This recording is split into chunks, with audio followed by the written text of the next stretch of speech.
It is a Wednesday, hour number 2 of the program. We appreciate everybody along with us. If you're watching on YouTube, hit the like button for us. Subscribe to Woodward Sports on YouTube. Coming up on 55,000 subscribers. We just crossed over 53,000 subscribers, so pretty darn good there. Good stuff. It is time now to be joined by Dan Miller, Fox 2 Sports Director, the voice of the Lions. Again, you can watch us, by the way, on fox2detroit.com and the Fox Local app. Dan, how you doing, buddy?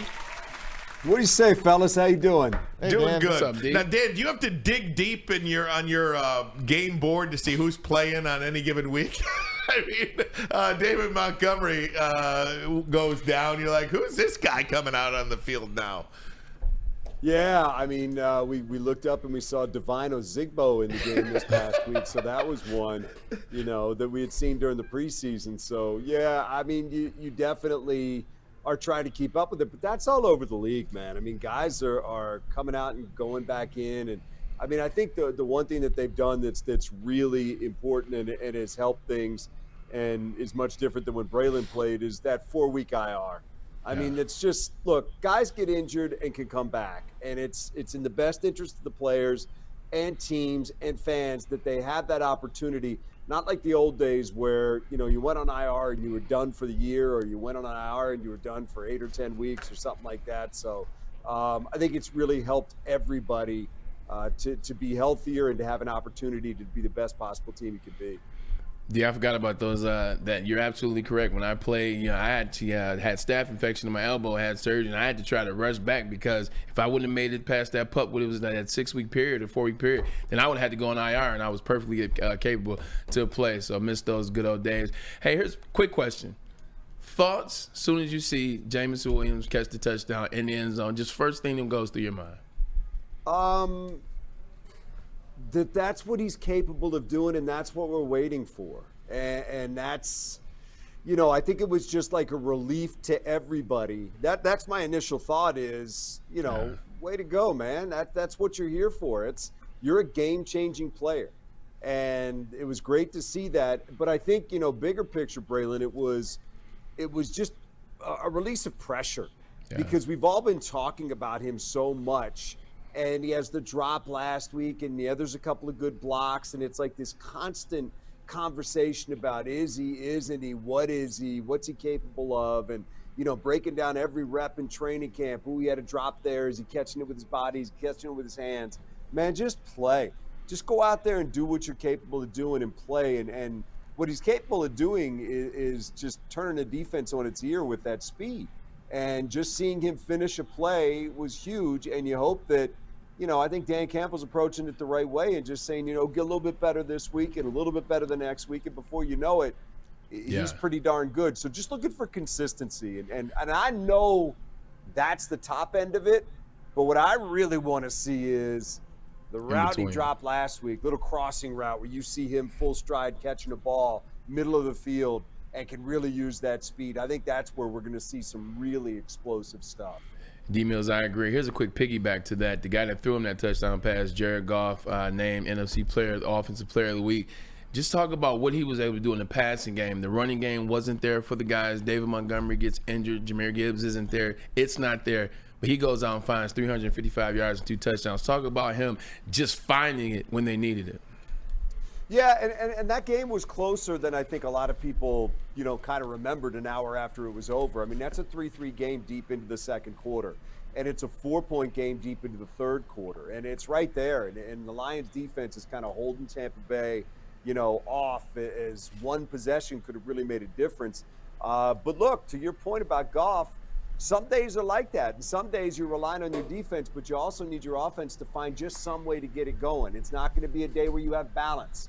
I think they kept running the ball enough that Tampa Bay had to at least respect that they were going to try, but there wasn't much production there. And then he got the passing game going with a couple of big plays. Look, the Amon-Ra was a 3rd and 13, I think. Yep. The Jameson was 3rd and 10.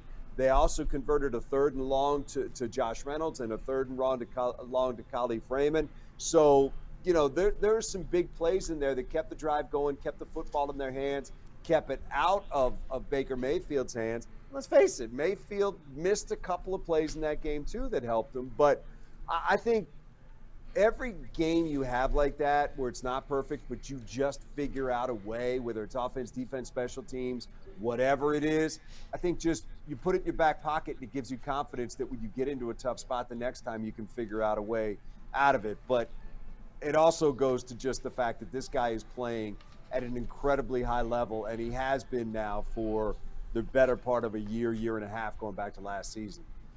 Hey, Dan, just a question about the running game right now with David Montgomery down, and it could be a while. Jahmyr Gibbs coming in off a hamstring. We talked about the practice squad guys that they running in and out. Mo Ibrahim, they just signed him. The trade deadline's coming up. I know there's a couple spots that you might want to look for. Defensive back, perhaps, maybe another lineman, and maybe a running back now. Do you think the Lions will dip in and do something at the trade deadline, which is coming up? I kind of get the sense they will. I kind of get the sense, look, if somebody's selling something off that makes sense, and I think you touched on, some positions that they might look at, be it a defensive back, an offensive line depth, whatever it is. I don't know if a running back is on their shopping list. I think they feel decent about it, and we don't really know where Demo is and how long he's going to be out.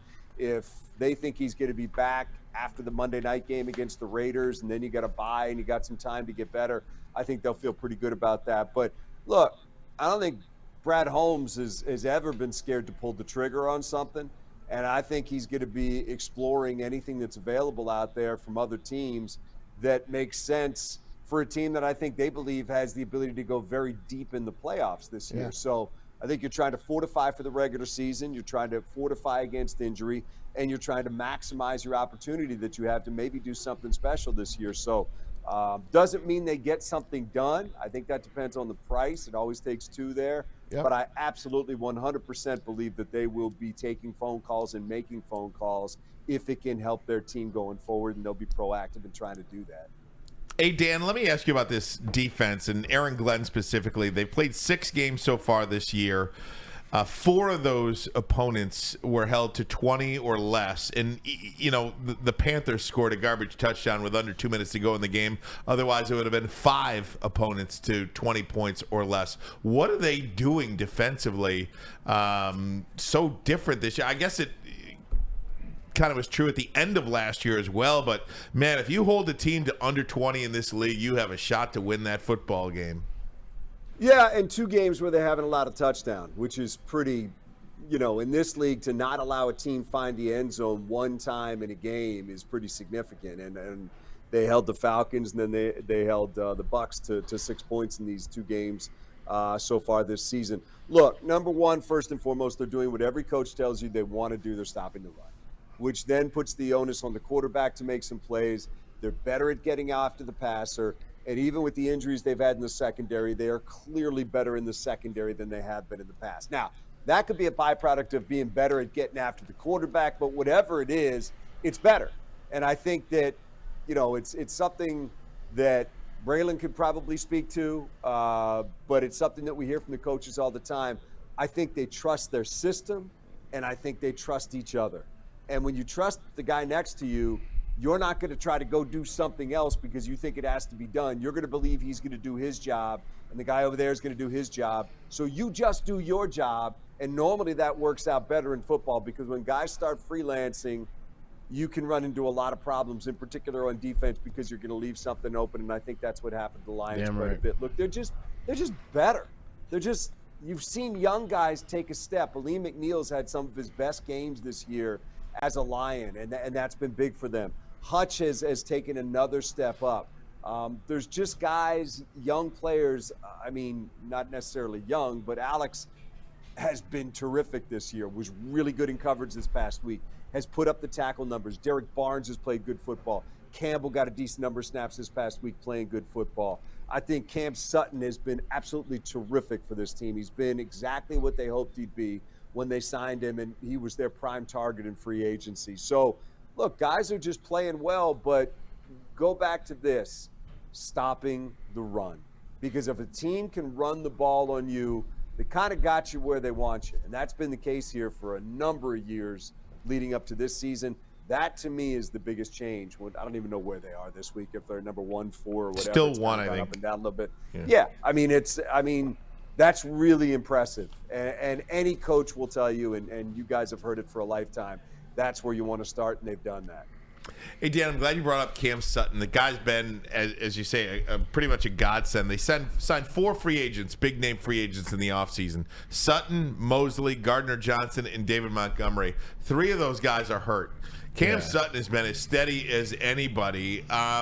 What do you, when you're in the building or when you see Cam Sutton, what's his presence like? Because he's a guy that kind of just seems like he fits this city. He's to come in, put your helmet on, do your work, and go home. Big time presence. A guy who knows how to talk about the game, and I think teammates respect him and have from day one. Look, he's from Pittsburgh, which I think brings respect. That is a respected organization.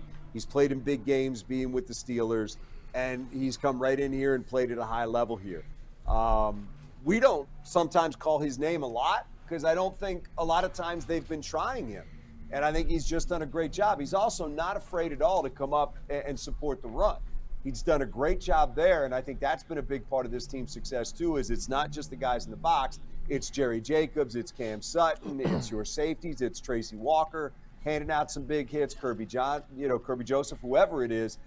Those guys have all done it. But look, there's definitely a presence about Cam Sutton, and I think they knew that when they signed him. You spend any time talking to him at all, and you understand that there's leadership there, there's experience there, and there's a lot of snaps there in high leverage situations under bright lights that this team needed to kind of help young guys move along and understand what that means and what it is to perform in those situations.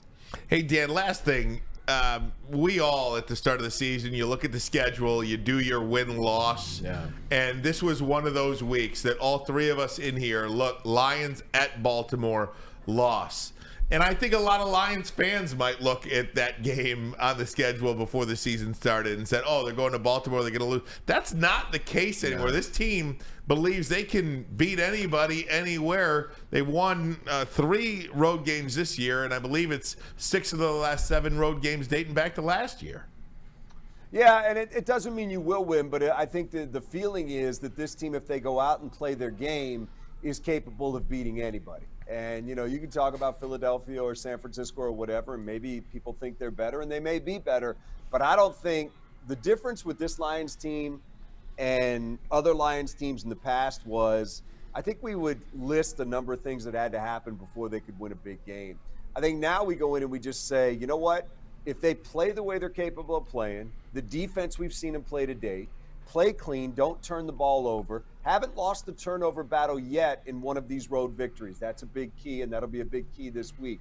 Play the way they're capable of playing, and they can be in there and play with and beat anybody. I think that's the confidence that we should all have taken from what they've done with this 5-1 start. Look, Baltimore's really good.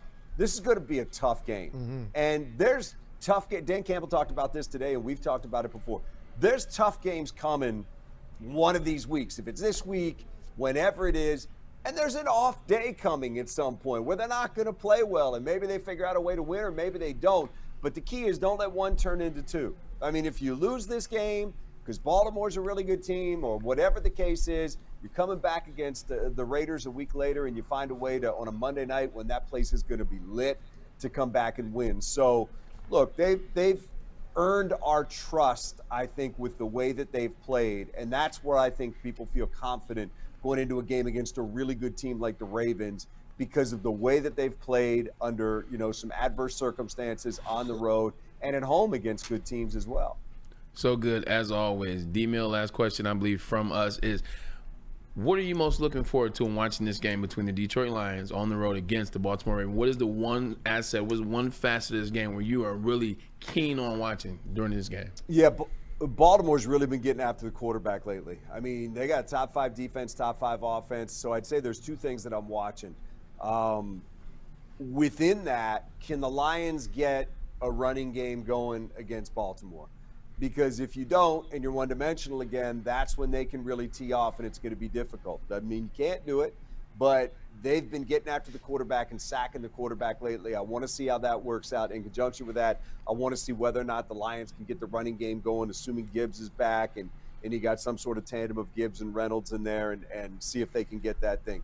On the other side, look, Lamar Jackson's Lamar Jackson, man, and he is a nightmare, and he is difficult, and he is capable of changing a game with his legs. We've seen that before. You got to figure out some way to do it because they also have weapons on the outside. Andrews is obviously terrific. Beckham has played well for them. Zay Flowers. Zay Flowers is a really good player. You got to find some way to handle these weapons. So, look, this is a really, really good test on the road against the team that thinks they can play with anybody in the AFC and has a chance to represent the AFC in the Super Bowl. So let's roll it out there. It's another one to kind of see how the Lions measure up, and I'm looking forward to it. There's challenges all over the field with this team, but when you get to this level, you start thinking more about the Lions and how they handle it versus worrying about the other team, because you know if they handle it correctly, they've got a good chance to win. And that's the change that we talked about a moment ago in the thinking. It starts with you and what you're capable of. Can you attain that level? And if you can, then let's see where this thing ends up.